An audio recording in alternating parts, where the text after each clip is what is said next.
Imagine a battlefield where the world's most powerful militaries stand ready. The United States and Israel, equipped with advanced fighter jets, billion-dollar missiles, and cutting-edge defense systems. But facing them is something unexpected.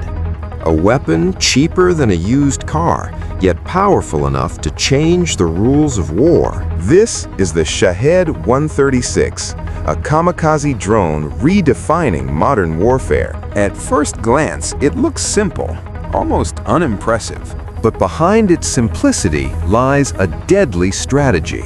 For decades, power in war meant expensive and advanced weapons.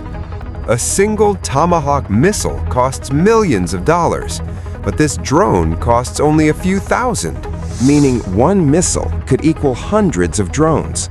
This is where the real strategy begins.